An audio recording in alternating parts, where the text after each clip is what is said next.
کربلا کی جب جنگ ختم ہوئی، امام حسین رضی اللہ تعالیٰ عنہ کا سر مبارک یزیدیوں نے نیزے پر لگایا، نیزے پر رکھا۔ اس کے بعد وہاں سے روانگی کی اور امام حسین رضی اللہ تعالیٰ عنہ کے خاندان والوں کو زنجیروں میں جکڑ لیا۔ حضرت امام زین العابدین رضی اللہ تعالیٰ عنہ کو زنجیروں سے جکڑ دیا، حضرت زینب کو زنجیروں سے باندھ کے ان تمام لوگوں کو، اور وہاں سے ان لوگوں نے جب روانگی کی تو ایک گاؤں پڑا۔ جیسے ہی یہ قافلہ اس گاؤں میں پہنچا تو وہاں ایک خاتون تھی، وہ دیکھ رہی تھی، فوراً دوڑتی ہوئی آئی اور قافلے والوں کو روکا اور حضرت زینب کے پاس آئی کچھ کھانا اور پانی لے کے۔ وہ حضرت زینب کو جانتی نہیں تھی، حضرت امام حسین رضی اللہ تعالیٰ عنہ کو نہیں جانتی تھی، لیکن اس کا یہ قاعدہ تھا کہ جب بھی کوئی قیدی نکلتا تو وہ اس کو کھانا اور پانی دیا کرتی تھی۔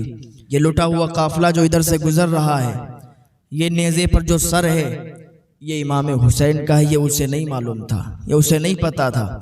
جب حضرت زینب رضی اللہ تعالیٰ عنہ کے پاس وہ کچھ کھانا اور پانی لائی اور کہا اس کو قبول کر لیجئے، تو حضرت زینب رضی اللہ تعالیٰ عنہ نے فرمایا، اے بی بی آپ ہمارے لیے کھانا اور پانی لائی ہیں، حالانکہ یہاں اور کوئی کھانا اور پانی کو نہیں پوچھتا، کسی نے نہ پانی کو پوچھا ہے نہ کھانا کو پوچھا ہے، آپ اتنی مہربان کیوں ہو رہی ہیں؟ تو اس عورت نے کہا، اے خاتون، میں قیدیوں کو کھانا اور پانی اس لیے دیتی ہوں، میں اس لیے پوچھتی ہوں کیونکہ ایک زمانہ میں نے حضرت بی بی فاطمہ رضی اللہ تعالی عنہا کے پاس گزارا ہے، میں ان کی کنیزوں میں سے ہوں، میں ان کی کنیز رہی ہوں، تو میں جب ان کی کنیز تھی تو انہوں نے مجھے ایک درس دیا تھا، کہا تھا اے خاتون، جب تمہارے دروازے سے کوئی قیدی نکلا کرے تو تم انہیں کھانا اور پانی پوچھ لینا، انہیں کھانا اور پانی دے دیا کرنا۔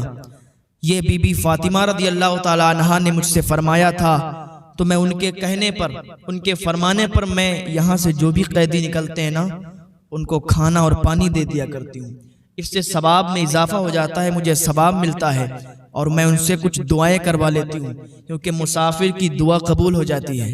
یہ سنتے ہی حضرت زینب رضی اللہ تعالی عنہا کے آنکھوں سے آنسو نکلنے لگے اور آپ فرمانے لگیں کہ اے خاتون، آپ نے جب کھانا اور پانی لا کے دیا ہے تو اب مجھے بتاؤ کہ آپ کیا دعا کروانا چاہتی ہیں، ہم آپ کو دعا دے دیں گے، اللہ تعالیٰ چاہے گا تو وہ دعا قبول ہو جائے گی کیونکہ مسافر کی دعا بہت جلد قبول ہو جاتی ہے۔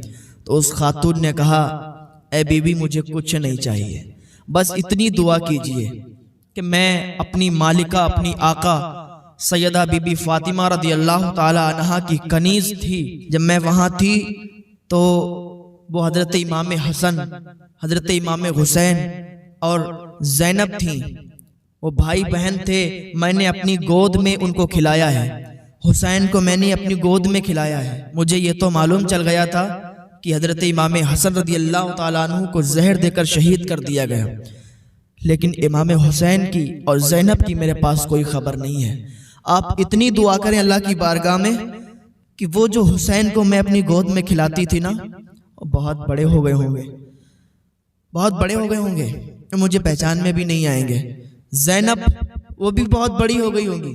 آپ دعا کریں کہ مرنے سے پہلے میں ایک بار زینب اور حسین کا دیدار کر لوں، بس ایک بار زینب اور حسین کا دیدار کرنا چاہتی ہوں۔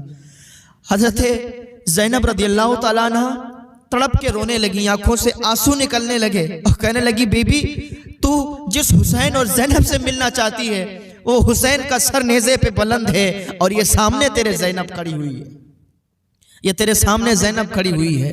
جب اتنا اس خاتون نے سنا تو چیخ مار کے روئی، دہاڑے مار کے رونے لگی اور کہنے لگی، یزیدیوں تم نے یہ کیا کیا ہے؟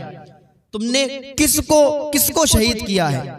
تم نے کس پر یہ ظلم توڑے ہیں؟ تم نے کس کے ساتھ یہ دغا کی ہے؟ کیا تمہیں آخرت کی خبر نہیں ہے؟ کیا تمہیں آخرت کی کوئی فکر نہیں ہے؟ کیا منہ دکھاؤ گے رسول اللہ صلی اللہ علیہ وسلم کو؟ انہی کے نواسے کو تم نے شہید کر دیا، کیا منہ لے کے جاؤ گے؟ لیکن ان پر تو شیطان سوار تھا، سب نشے کی حالت میں چور تھے، ان پہ کوئی فرق نہیں پڑا کیونکہ سب پیسوں اور نشے کے لالچی تھے، ان پر کیا اثر پڑتا؟ وہ خاتون چیخ چیخ کے رونے لگی۔ واقعہ کربلا اتنا دردناک ہے کہ اس کو بیان نہیں کیا جا سکتا۔